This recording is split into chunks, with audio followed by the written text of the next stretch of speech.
안녕하십니까.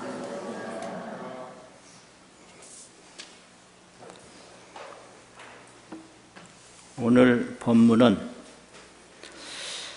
금강경 법회인유분 총설법문, 금강경 법회인유분 총설법문, 이런 내용이 되겠습니다. 금강경이 한 경을 이렇게 분석해 볼 때 총설이 있고 별설이 있습니다. 총설은 금강경 전체 내용을 전체적으로 설명하는 게 총설이고요.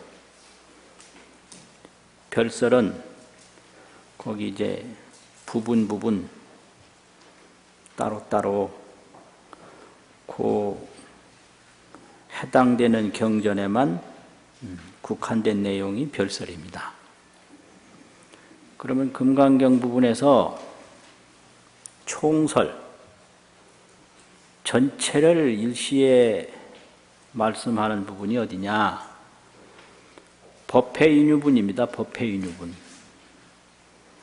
여시야문에서부터 부좌이좌 거기까지가 법회인유분인데 그 부분이 아주 총설입니다. 그러면 이제 금강이라고 하는 이 부분이 그 반야바라밀이 많은 내용이 있는데 특히 이 경전을 금강반야바라밀이라고 했어요. 다른 데는 그냥 반야바라밀입니다.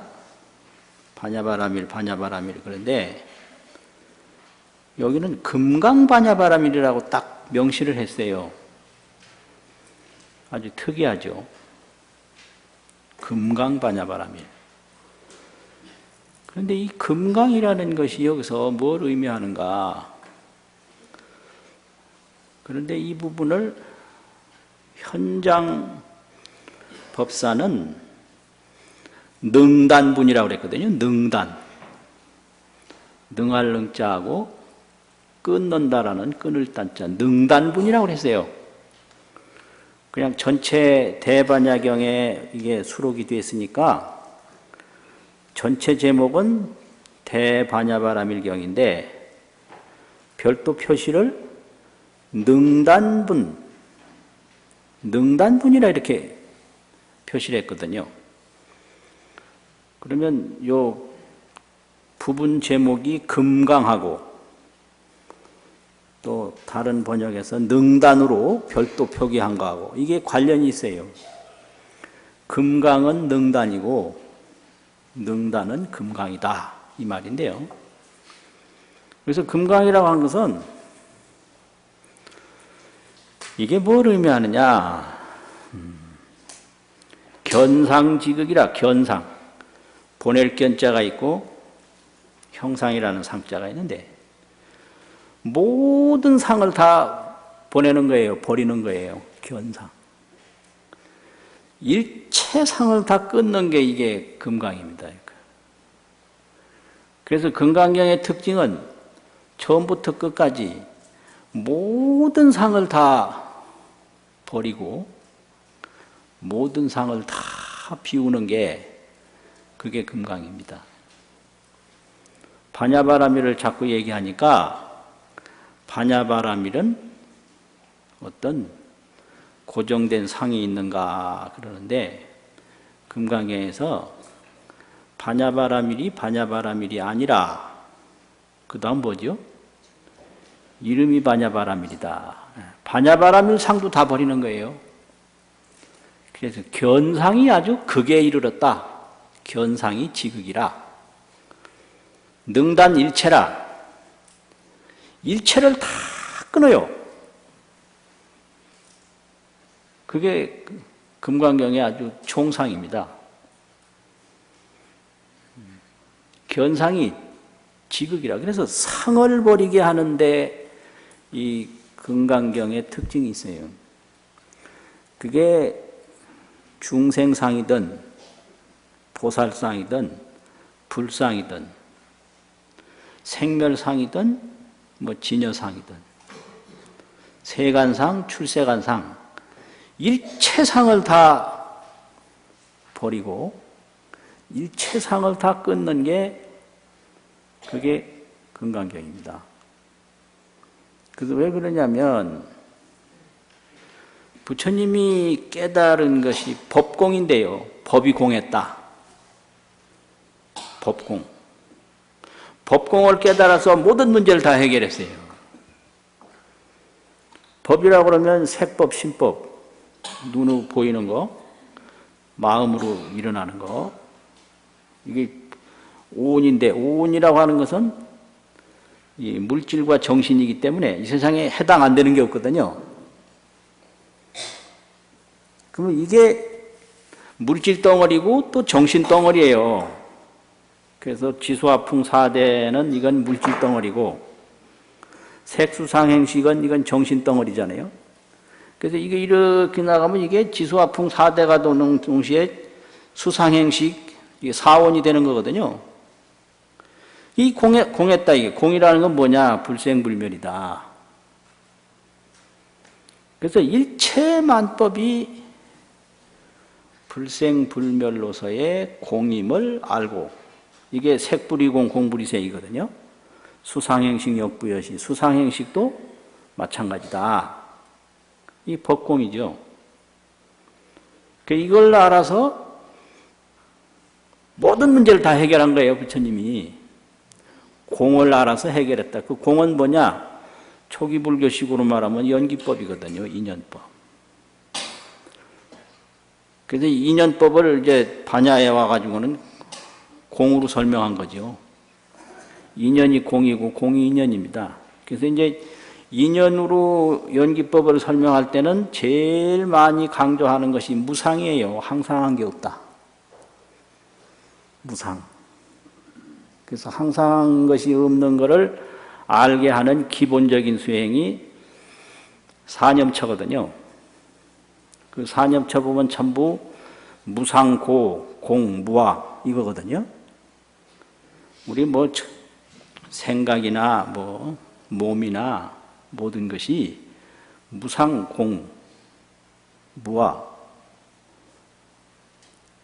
항상한 내가 없다. 이건데 이 반야부에서는 그렇게 설명 안 하고 공으로 설명을 해요. 법공. 법이 공했다. 법이 불생불멸이다. 이거예요. 그럼 이 불생불멸에 못 들어가는 이유는 뭐냐? 상에 집착해서 그래요. 아상, 법상, 나라는 상. 이게 무아인데 실법으로 집착을 한다.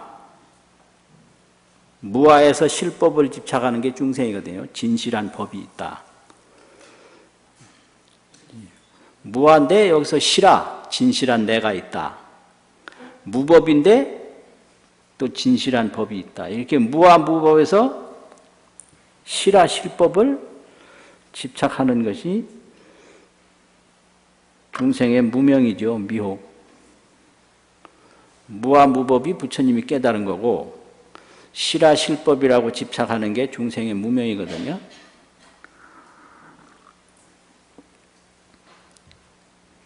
그래서 간단해요. 인생 문제를 알려면 무아, 무법을 딱 보면 다 되는 거예요. 나도 없고 법도 없다. 없는 게 뭐냐? 그게 불생불멸이다 이 말이죠. 나도 불생불멸이고 법도 불생불멸이다. 그래서 실아, 실법은 망견소현이고 험하게 보는 것으로 나타난 거고 무아, 무법이 그것이 실상법이다 이거예요. 실상법. 그러니까 그 금강경에서는 모든 집착을 다 버리게 하는 게 그게 금강경입니다. 그게 견상이에요. 견상. 상을 보내는 거다 이게. 그런데 시작을 거기에 맞게끔 또 하세요. 어떻게 하느냐? 다른 법화경이나 화엄경이나 다른 뭐 능엄경도 마찬가지고 대승경전을 설할 때 보면 부처님이 먼저 삼매에 떡 들고 그 다음에 방광을 해요. 광명을 쫙 비춰요. 그러고 나서 설법을 시작하거든요. 방광부터 해요. 이 경전 말씀하시기 전에. 그게 대승경전의 형식입니다. 그런데 금강경은 어떻게 시작하죠? 아주 독특한 거예요, 이게요. 이걸 잘 봐야 돼요. 이런 거를 경전의 차이점이라고 그러거든요. 다른 경전에서 부처님 방광을 쫙 하니까 법화경 같은 데 보면 일광동조 8천토 한 광명이 동쪽으로 비쳤는데 8천토를 비췄다. 그 광명 속에서 무수한 인연들이 보여요. 무수한 인연들이 보여요. 그걸 누가 설명하냐? 문수보살이 설명하고 누가 묻냐? 미륵보살이 묻거든요. 그렇게 해서 그 서품이 시작이 돼요. 그런데 법화경은 안 그래요. 일상생활로 시작해요. 참 법화경이 말이 헛나왔네. 금강경은 안 그래요. 일상생활로 시작을 해요. 그럼 뭐냐?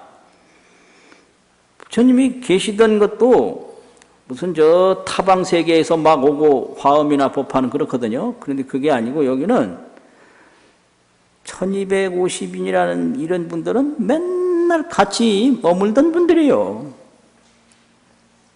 그대로 평상시에 뭐 딴 분이 여기 섞이질 않았어요. 평상시에 함께 머물던 분들이 1255인 이분들이거든요. 1250인. 내내 같이 머물던 그 대중에다가 평상시 일과 그대로 이 시에 세존이 식시에 이제 사시 공양 시간 된 거죠. 착의지발하고 뭐 옷 입고 뭐 바로때 들고 사의 대성에 들어가서 걸식하는데 차제거리하고 환지본처 제자리에 돌아와서 반사을 하고 공양에 마치고 의발 거두고 발 씻고 자리 떡 펴고 앉았다. 이렇게 시작하거든요. 이렇게 시작하는 경이 없어요. 방광으로 시작을 해요. 다 광명을 쫙 놓는 걸로 시작하거든요. 그럼 여기서는 생활로 시작하는 거예요. 그 생활을 다른 말로 하면 일용이거든요. 만날 하는 거, 날일자, 쓰룡자. 만날 하는 거, 일용. 일용으로 시작하는 거예요, 이게요. 방광으로 시작하는 게 아니라. 방광은 이제 특별한 걸 보이는 게 방광 아닙니까? 광명을 편다 이거죠. 근데 일용은 항상 하는 거잖아요. 매일 하는 게 일용이잖아요. 매일 하는 거. 그래서 이게 금강경에서는 이걸 뭐라고 하냐면 시현 일용도행이라. 일용도행을 시현이라. 보일 시자하고 나타낼 현자가 있는데 보였다. 일용도행을 보였다 이거예요. 일용도행. 그러니까 이 해탈의 세계라든지 극락의 세계, 성불의 세계, 어마어마한 지혜의 세계가 방광에 있는 게 아니고 어디 특별한 데 있는 게 아니고 숨 쉬고 눈 끔적끔적하고 옷 입고 오고 가고 밥 먹고 이게 전부가 일용이 도행이라는 거죠. 이게 해탈행이고 극락행이고 이것이 반야행이고 이것이 지혜행이고 이것이 도행이다 이거예요. 일용도행이다. 시설, 견상지극이라. 견상이 지극함을 말씀하시는 거다. 이게 이제 금강경의 특징이에요. 그러면 해탈이 어디 있느냐?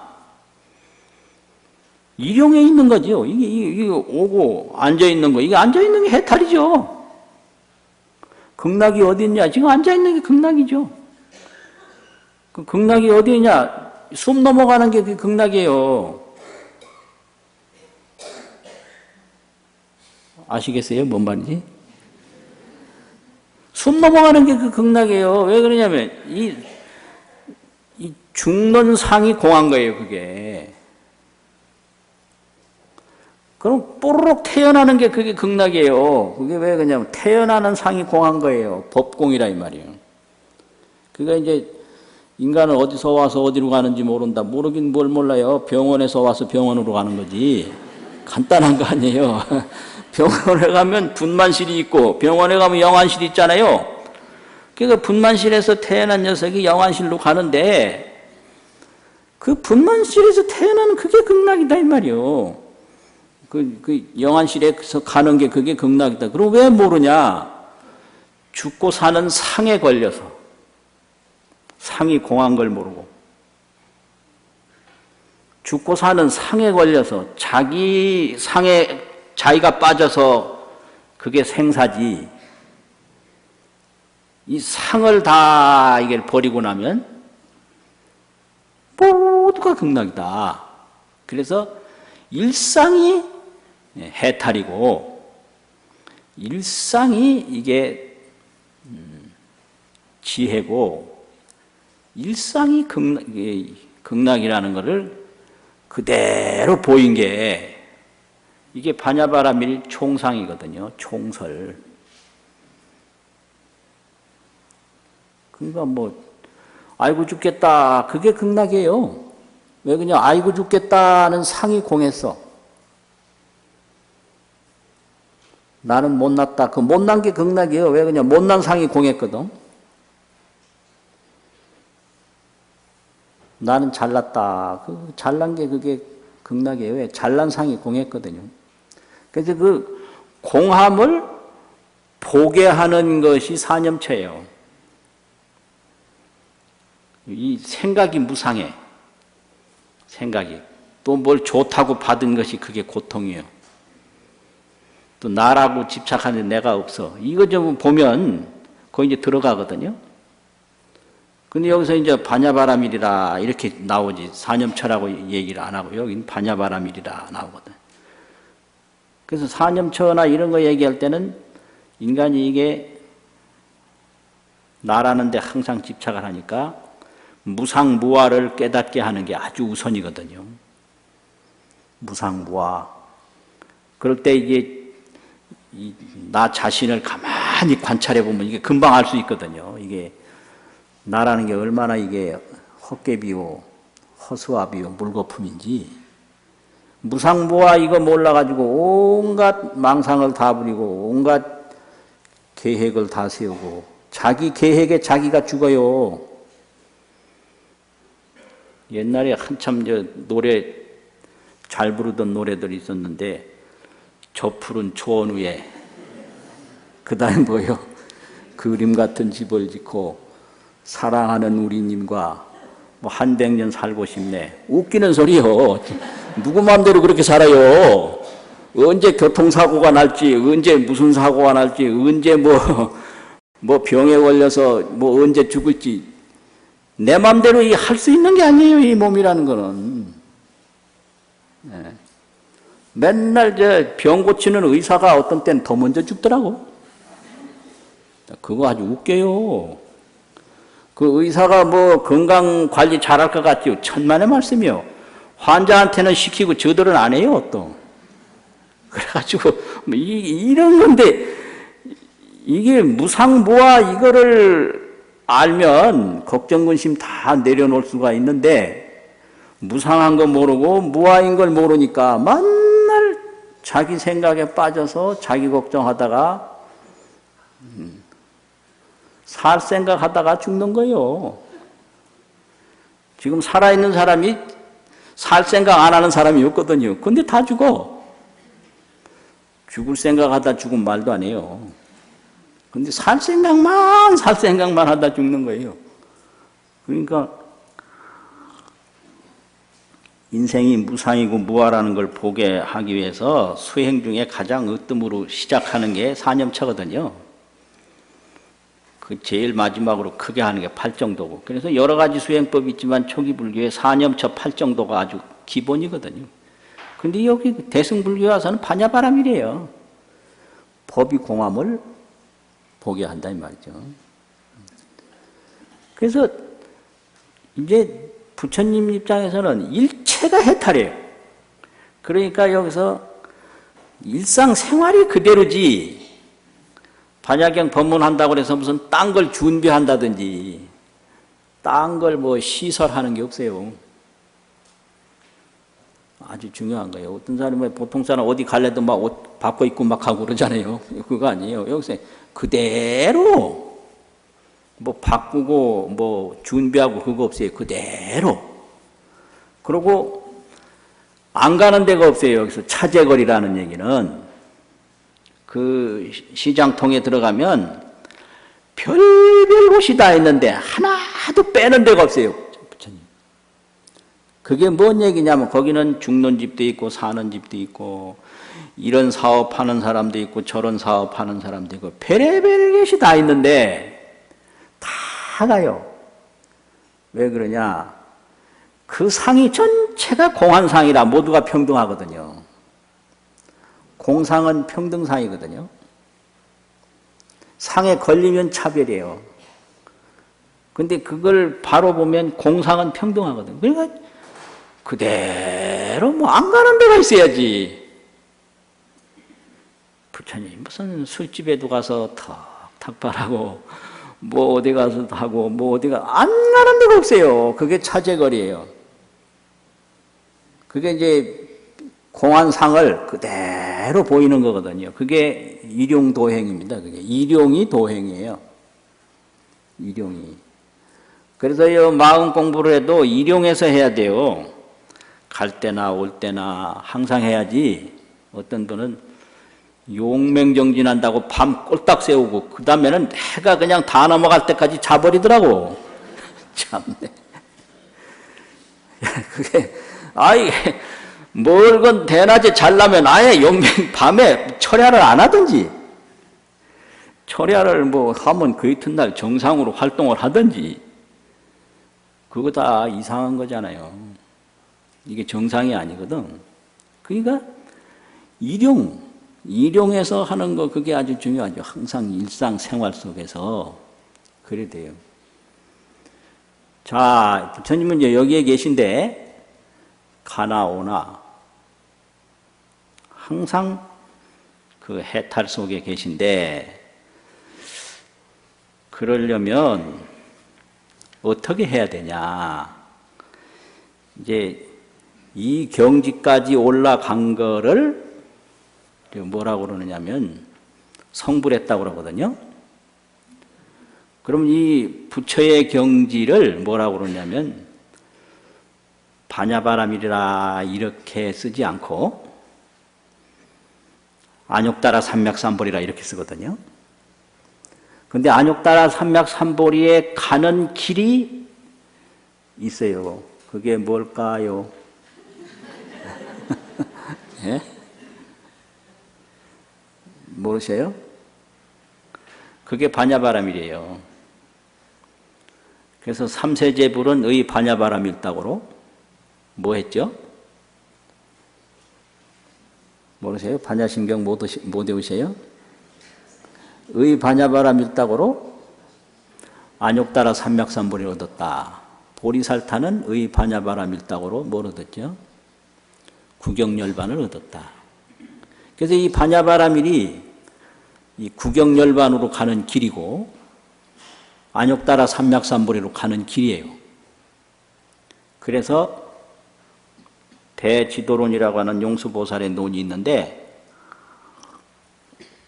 그 논에서는 반야바라밀이 모든 부처님을 태어나시게 하는 불모다. 불모. 부처님 어머니 불모. 형상불은 그 불모의 손에서 나오거든요. 형상불을 조성할 때 불을 조성한 사람의 손에서 나온 게 형상불의 불모예요. 그리고 부처님이 누가 낳았느냐? 부처님 어머니 아버지 그거 아니에요. 부처님의 어머니는 반야바라밀이고 아버지는 방편이에요. 방편. 그래서 이 인자 사람의 자식은 사람의 어머니 아버지가 낳지만은 이 부처님은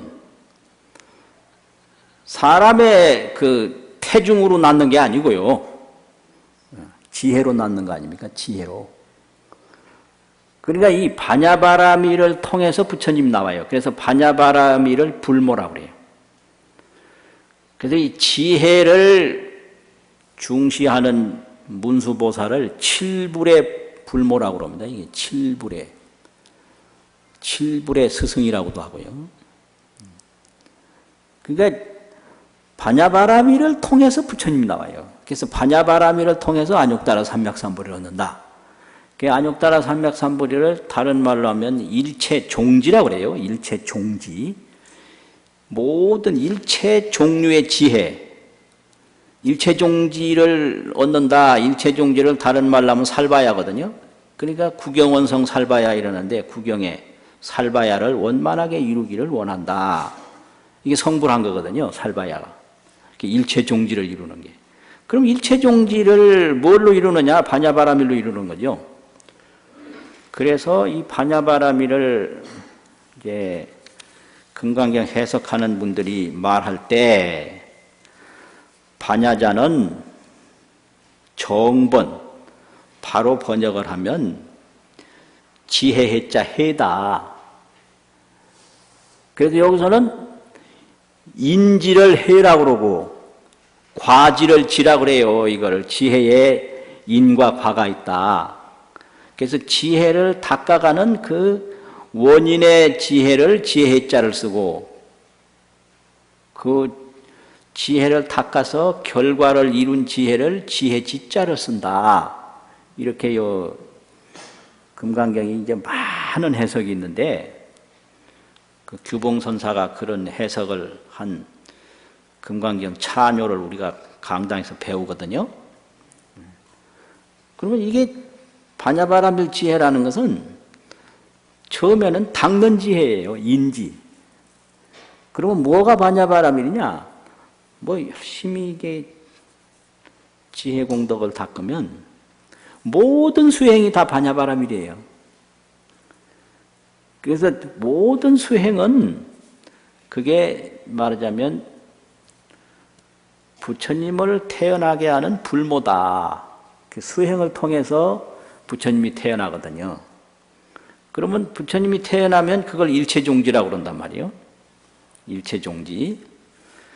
그래서 일체종지는 성불이고 그 일체종지를 얻는 그 길은 그게 반야바라밀이다 이래요. 그래서 보리살타도 보살도 반야바라밀다에 의지해서 가는 거예요. 삼세제불도 반야바라밀다에 의지해서 가는 거예요.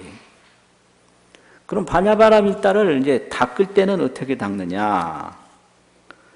그랬는데 첫째가 조견 오온계공입니다. 이게. 그래서 반야를 얘기할 때 대반야 이러거든요. 대반야바라밀다. 대반야라고도 하고 심반야바라밀다. 심반야. 깊은 반야바라밀다. 그래서 행심 이러면 안 되고요. 심반야바라밀다. 예? 행은 내가 하는 거고 반야바라밀다 이거 심반야바라 깊은 반야바라밀다 아닙니까? 심반야바라밀다. 그래 이 깊은 반야바라밀다를 행하는데 뭘 했냐? 온이 공함을 꿰뚫어 봐요. 이게 반야바라밀의 첫째 기능의 관조 기능이에요. 관조. 이게 오온을 탁 이렇게 비춰보면 오온이 이게 형상은 있는데 자성이 없고 자체 성격이 없고 자체 성격이 없기 때문에 어디서 온 데도 없고 가는 데도 없고 자체도 없고 또 없는 거 있느냐 없는 것도 없고 그대로 불생불멸 불구부정 부정불감이에요. 그걸 보는 게 이게 조견 관조 기능입니다. 이게 그걸 안 하고는 이게 무아무법을 알 수가 없어요. 그래서 이 조견을 안 해가지고 그럼 뭘만 하느냐? 반연만 해서 쫓아만 다녀요. 조견은 안 하고. 반연이라는 건 뭐 이리 쫓아가고 저리 쫓아가고 어디로 가고 어디로 가고 그걸 다른 말로 조견과 반대되는 게 연려거든요. 인연연자 생각연자 자꾸 인연 따라 생각을 한다. 연려심. 그 연려심에서 조견을 닦으면 그게 반야행이에요. 그 오온이 공함을 쫙 보는 게 그게 조견 오온계공이거든요. 그리고 응작 여시 관하라 이랬죠. 마지막에 이게 일체가 이게 여몽 환포령 여로 여겨정 꿈 같고 환 같고 이게 이슬 같고 번개 같은 건데 그 따라간단 말이에요. 그 따라가고 따라가니까 윤회가 계속되는 거죠. 그럼 이걸 그렇게 딱 돌아보면 오온이 다 공한 거예요. 이게 법공이거든요. 그 조견하는 게 이게 반야바람이래요. 조견하는 게 첫째. 그럼 조견을 해서 이제 환히 비춰보면 그 다음에는 어떻게 되냐. 이 비춰보는 마음도 고요해요. 마음도 자성이 없어요. 이것이 어려운 말로 뭐냐면 법공심적이라고 그래요. 법공심적. 법이 공하고 마음이 고요해요. 오온이 공함을 딱 조견하면 오온은 공하잖아요. 그리고 비춰보는 마음만 있잖아요. 그런 이 마음도 돌아보면 또 고요해. 이게 법공심적의 경지예요. 이걸 반본환원이라고 합니다. 본래에 돌아가고 근원에 돌아간 상태다. 우리가 본래에 돌아가고 근원에 돌아간 상태는 이런 거거든요. 법도 공하고 마음도 고요한 상태. 이게 반야바람이죠. 그러면 그 상태에 뭘 하냐? 상응 본각지해라. 본각, 우리 본래 그 원각, 본래 원각, 이걸 본각이라고 그러는데 그 본래 원각하고 하나가 돼요. 이게 상응이에요. 이게 실상반야입니다. 그래서 이제 반야는 문자반야. 이 문자로 설명한 게 이게 문자반야죠. 이게 문자인데 이게 전부 반야를 얘기한 문자예요. 그래서 경전을 문자반야라고 그러죠. 그래서 이런 문자반야를 통해서 내 오온을 딱 조견하면 이게 관조반야예요. 그리고 오온이 공함을 알았을 때 본래 이 불생불멸의 실상과 만나게 돼요. 이것이 실상반야입니다. 이게. 그럼 서가모니 부처님이 이래 툭 앉아있는 건 환지 본처에서 바로 때 들고 한 바퀴 빅 돌아서 자기 자리에 와서 그 근원에 뚝 불생불멸 근원에 뚝 돌아간 거예요. 그게 실상반야죠. 그럼 관조가 관조로 끝나는 게 아니라 그 실상과 상응해요. 만나는 거예요. 하나가 되는 거예요. 상응. 서로 쌍자 응하릉자. 상응은 섭속이라 그렇게 해석을 해요. 포섭할 섭자고 소속된다는 속자 있거든요. 섭속. 하나가 되는 거예요. 그래서 이제 부처님이 한 바퀴 빙 돌아 툭 앉는 거는 이건 이제 완전히 그 실상과 하나가 된 상태인데 이 상태는 반야라고 안 하고 지혜지자를 써요. 지. 왜 그러냐? 여기는 관조가 아니고 그냥 지혜만 있어요. 지혜는 관조가 아니라 결단이라고 그러고요. 결단. 지혜가 있으면 그냥 탁탁 결단해 뿌리면 그만인 거예요.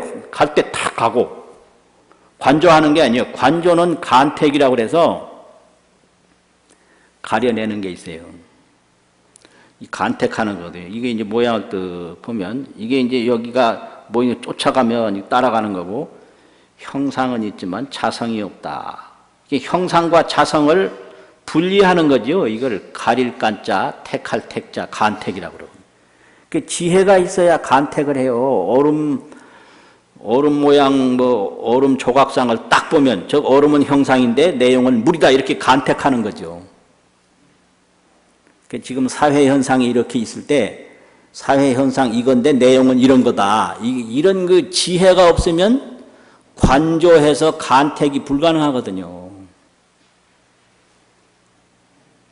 그래서 이런 것 때문에 이제 그 형상 그대로 받아들이는 사람하고 그걸 간택해서 진실을 드러내는 사람하고 가까이 하기엔 너무 먼 당신이요. 그래서 뭐 요새 사회 갈등이 전부 그런 데서 오는 거예요. 형상 그대로 받아들이면 그게 맞는데 그걸 이제 간택을 해서 실상을 또 분석을 해보면 이건 저런 거였다. 이게 전혀 다르거든요. 그래서 지혜로 간택을 해서 모든 형상에서 형상이 공함을 본다. 이게 조견이 반야거든요. 그래서 그 본래 본각하고 상응을 해요.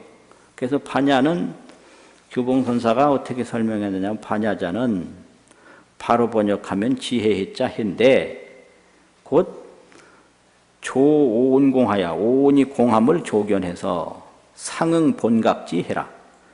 본각에 상응하는 지혜해자다. 이렇게 딱 구분을 해놨어요. 그럼 지혜는 일체종지인데 간택이 없고 그냥 딱 결단만 있다. 그래서 무해자재한 거예요, 그냥. 그래서 과지는 지혜 지자고 인지는 지혜 해자. 그래서 반야는 원인의 지혜고 안욕따라 삼맥삼불이 불과는 이게 결과의 지혜다. 그런데 이 인과가 통하죠. 이게 다 전부 이 지혜거든요. 그 지혜를 닦으려면 또 복이 있어야 되고 뭐 이런 거죠. 그래서 반야는 제일 중요한 게 능단 기능이에요. 능단 기능. 어떠한 상태에서든지 그 상에 매이지 않으니까 능이 끊는 기능이 있어요. 상에 걸리니까 다 이게 신경질 나고 상에 걸리니까 걱정되고 상에 걸리니까 다 이게 불행한 거예요. 모든 것은 상의 그림자에서 와요. 그 상이 공함을 몰라서 오는 거거든요. 그러니까 모든 상을 끊는 그런 능력이 이게 능단이 바로 반야라는 거예요. 그래서 반야는 능단고로 제인의라 원인의 지위에 있다. 불과는 무단이라 불과는 끊는 거 없어요. 그래서 전수지명이라 이걸 반야라는 말을 이제 바꿔서 그냥 지혜라고 한다. 그래서 부처님은 안욕따라 삼맥삼보리 이러는데 안욕따라 삼맥삼보리가 반야바라밀의 의지에서 나왔잖아요. 그런 거죠. 우리가 이제 닦을 때는 반야인데 성불하면 지혜가 되는 거예요. 그래서 일체종지 무해자재 이래 되거든요. 뭐 보고 뭐 살피고 할 거 없어요. 그냥 딱딱 결단하면 되는 거예요. 그래서 지혜가 있는 사람은 망설이지 않아요. 그냥 결단해버려요. 그런데 지혜 없는 사람은 살펴야죠. 저게 어떤 건가. 함부로 따라가다가는 안 되거든요. 똑같은 거예요, 이게요. 그래서 부처님이 툭 앉아있는 게 그게 이것이 무엇인가 참선하려고 앉아있는 게 아니라 여기서는 일체 지혜를 다 이룬 상태로 지금 턱 앉아 계신다 이 말이에요. 그러면 어떻게 해야 그렇게 되냐? 그 제일 마지막에서 응장 여시관하라. 여시관을 잘하면 요 부처님 처음에 앉아 있는 상태 그대로 되는 거예요. 이게 전부 마지막과 처음이 딱 물리는 거죠. 관법을 잘하면 일체 해탈로 들어가는 거죠. 일체 해탈은 결단 지혜 하나뿐이니까 일체 종지 그것뿐이죠. 그래서 이렇게 돼요. 그래서 이 부좌이좌 이거를 자리를 펴고 앉으셨다. 이거를 다른 번역에서는 여러 가지로 설명했는데 이게 다른 게 아니라 정념현전이라고. 정념. 바른 생각이 딱 나타난 거다. 부좌이자가. 정념이라는 게 일체 상에 미혹된 게 없어요. 일체 상이 다 불생불멸임을 환히 보는 게 그게 정념현전이거든요. 그 죽는 거 그대로가 극락인 거예요. 왜냐하면 죽는 상이 그게 불생불멸이니까. 그게 정념현전이거든요. 그것이 부좌이자다 이게요. 부좌이자. 그 현장력에서는 더 재밌게 번역을 했는데 주대멸념이라고 번역을 했는데 그게 뭐냐면 정념현전이 어떤 거냐면요. 면, 얼굴 면자. 얼굴이 거울 앞에 딱 나타나면 내 자신이 거울 앞에 나타나면 거울 속에 자기 얼굴이 딱 드러나잖아요. 그렇듯이 저 틀림없다고 아주 좋은 멜로디에 막 나와.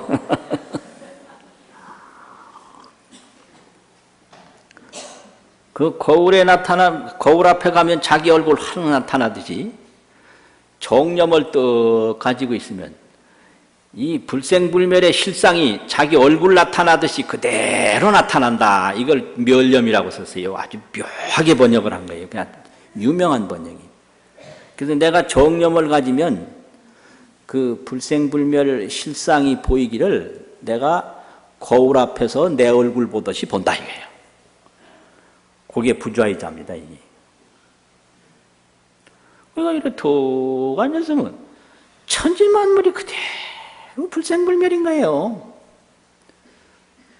그래서 6조 그 금강경 해보면 세 가지를 얘기했는데 첫째는 무상이다. 상이 없는 걸 말하는 것이 금강경이다. 무상. 둘째는 무주다. 머물미 없는 것을 말하는 게 금강경이다. 무주. 무상이 되면 무주가 되거든요. 이게 내가 못난 데 머물지도 않고 잘난 데 머물지도 않고 사는 데 머물지도 않고 죽는 데 머물지도 않고 이거는 무상이기 때문에 이런 무주가 되는 거거든요. 그래서 금강경은 무상, 무주. 그 다음에 묘유라고 그랬는데 묘유는 자제예요. 자유자재하는 거. 이 세 가지로 딱 그 6조 해 금강경에서 시작할 때 딱 전제로 했거든요. 금강경은 무상이요, 무주요, 묘유다. 묘하게 있는 거다. 이 묘유는 자제거든요. 그러니까 이 무상무주의 상태로 떡 들어간 게 이제 부처님이 더 앉아 있는 건데 그거는 거기서 묘용이 나오기 때문에 묘용은 일용이죠. 일용이 바로 그게 도행이죠. 오고 가는 게 전부 해탈인 거예요. 왜 그러냐? 우리는 못하냐? 이게 상에 걸려서 그렇다. 상. 허상을 진상으로 봐서 그렇다. 그래서 이걸 해석한 분들이 뭐라고 그랬느냐면 이게 참 자꾸 말하면 점심도 먹어야 되는데 이게 왜 잘 안 보여 또?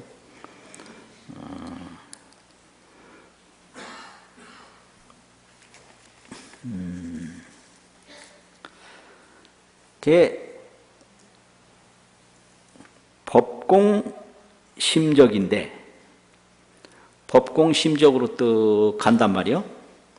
가면 어떻게 되냐?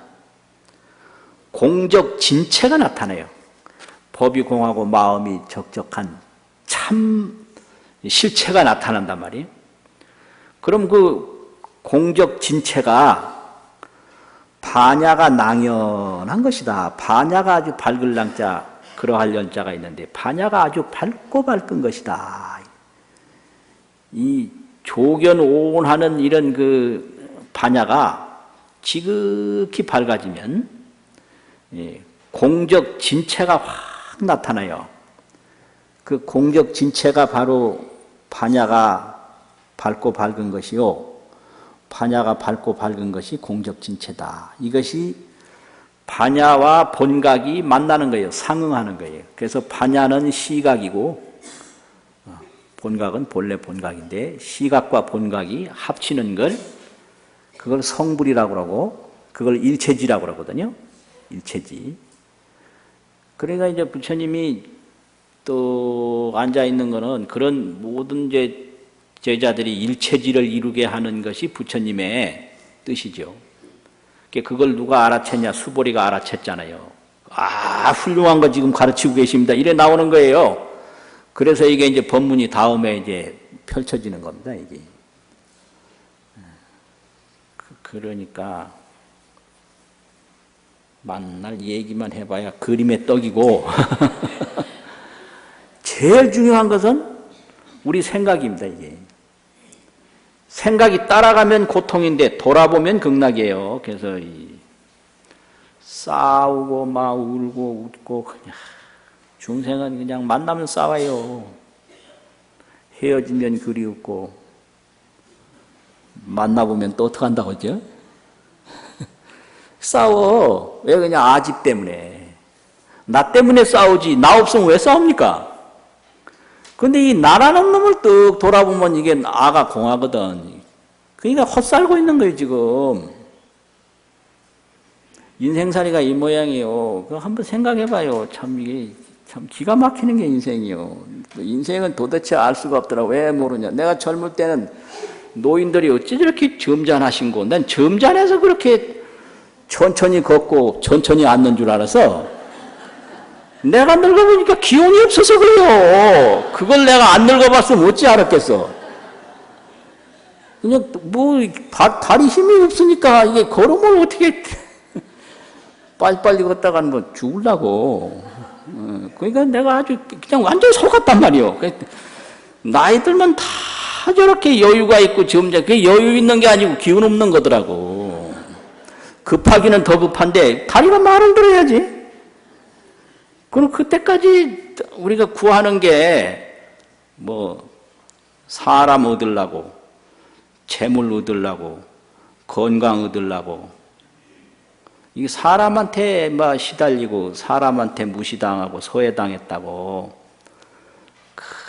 그 남자는 인정받으려고 무지 애를 쓰고 여자는 사랑받으려고 무지 애를 쓰고 이게 전부 사람 얻으려고 하는 중이거든요. 그거 봐도 봤댔자요. 그 공한 거 알아야 돼요. 재물 많이 얻어봤댔자요. 이 몸 죽으면 끝이요. 그런데 건강 얻으려고 이게 전부 사람들이 요새 건강에 대한 그 염원이 많아가지고 나보고도 툭 하면 건강하시냐고 물어. 건강하기 뭘 건강해요. 늙음이라고 하는 것은 죽는 거와 맞닿아 있거든요. 근데 자꾸 건강하냐고 자꾸 물어제끼니 건강 안 하다고 일일이 설명할 수도 없고 아 그냥 건강하다고 그럼 뭐 그러냐고 별로 의미도 없이 물은 거지만 대답 안 할 수도 없잖아요. 그러니까 건강 얻으려고 그래 그 애를 쓰는 이게 전부 허망하거든요. 사람도 허망하고 물질도 허망하고 건강도 허망하고 남는 건 한탄뿐이에요. 마지막에 남는 건 그러니까 이제 부처님은 그거 다 안 가르치고 마음을 돌아봐서 마음과 몸이 다 공한 걸 봐라. 조견 온 개공을 하라. 이제 거기에 경계가 공함을 알면 마음도 공함을 알아요. 그걸 뭘로 설명하냐면요. 물건 훔치는 도둑이 물건 훔치는 남의 방에 들어갔는데 그 방이 텅 비었어. 이게 적입 공실이라고 도둑이 공실에 들어갔다. 그럼 물건 훔칠 마음이 없을 거 아니에요. 없으니까. 그래서 자기 마음으로 돌아오는 거예요. 그러면 경계가 공한 줄을 모르면 맨날 거기 가서 사람 얻고 물질 얻고 뭐 건강 얻으려고 했는데 이게 공한 줄 알면 아이고 얻을 생각이 없잖아요. 그럼 자기 마음으로 돌아오는 거예요. 그 마음도 돌아보면 또 공해서 이게 법공심적이거든요. 그러면 그 지혜가 아주 낭연에 밝아. 그것이 공적 진체다 이 말이에요. 이제 그것이 이제 일체지를 이루어서 묘용으로 자제하는데 부처님은 그런 묘용 자제의 입장에서 금강경 총설법문을 일상생활로 쭉 하시고 제자들은 거기에서 발심을 해서 마지막에 제법이 공함을 딱 보면 부처님과 같은 그런 일체지를 또 얻게 되는 거죠. 그러니까 삼세제불은 다 반야바람 일다에 의해서 안욕따라 삼맥삼보리를 얻었다. 안욕따라 삼맥삼보리가 그게 일체지입니다. 그러니까 우리가 해야 할 일은 뭐냐? 뭐를 얻는 건 좋은데 허망해요, 결과는. 그래서 거기에 매여 살면요, 한탄이 와. 건강하려고 평생 했다가 하루아침에 죽으면 억울한 거예요, 그거. 재산 얻으려고 평생을 투자했다가 하루아침에 죽으면 그것도 억울해요. 어떤 사람은 평생 돈만 벌다가 하루도 돈 못 써보고 그냥 딱 죽은 사람이 있어요. 그 어떤 사람 맨날 사람 얻으려고 하다가 그냥 어느 날 인기 뚝 떨어지니까 이것도 참 보통 고통이 아니에요. 그러니까 다 얻는 건 좋은데 거기에 머물지 말고 거기에 자족하고 자주하지 말고 얻으려고 하는 이 마음이 뭐냐. 이게 이제 돌아보는 공부예요. 반야바라밀 첫째가 그 조견에서부터 시작하거든요. 그 조견이 깊어지면 실상을 만나게 된대. 이게 이제 아까 뭐라 그랬죠? 공적진체라는 거예요. 공적진체. 공적의 참몸이다. 공적진체가 턱 드러날 때 그게 이제 반야가 낭연한 거다 이 말이죠. 그러니까 아무리 좋은 음식이라도 조금이라도 먹어야 내 거니까 나 돌아보는 마음 공부 이거 조금씩만 해도 아주 이익이 굉장히 많아요. 이거 생각하고 움직이고 말하고 활동하는 이것이 뭔가? 그러면 전부 이것뿐이에요. 저 하늘이라고 하는데 하늘이라고 보는 이거 없으면 하늘이라고 못 보잖아요. 그럼 이거 뭐냐? 이것도 바로 이게 마음인데 이게 손이 이게 움직이는 게 아니고 이게 마음이 움직이는 거잖아요. 그래서 이 손도 마음이고 머리도 마음이고 온몸이 다 마음이거든요. 그냥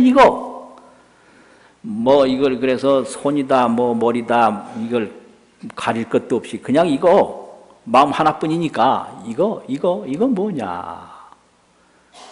이걸 자꾸 하면 이제 그 법도 공하고 마음도 적적한 데 들어가거든요. 그러면 거기서 일체지를 얻어요. 그게 성불이에요. 그거 해야 됩니다. 안 하고 그냥 죽으면 후회해요. 뭘 얻어도 마지막 죽는 순간에는 허망해요. 그래서 죽을 때 내가 인생을 헛살았구나 이렇게 허망하지 않으려면 내가 나 찾는 마음 공부 이거 해야 됩니다. 하루 종일 밖에 것만 보다가 그냥 잠들지 말고 하루에 1분씩이라도 누구 욕할 때 욕이 막 나올 때 욕하는 이건 뭔가 누가 막 미울 때 이 미워하는 이건 뭔가 그게 나니까요. 그거 참 부처님이 그래서 다 해결한 건데 우리는 그걸 못하잖아요. 그러니까 해야 돼요. 그거 참 좋은 겁니다. 마치겠습니다.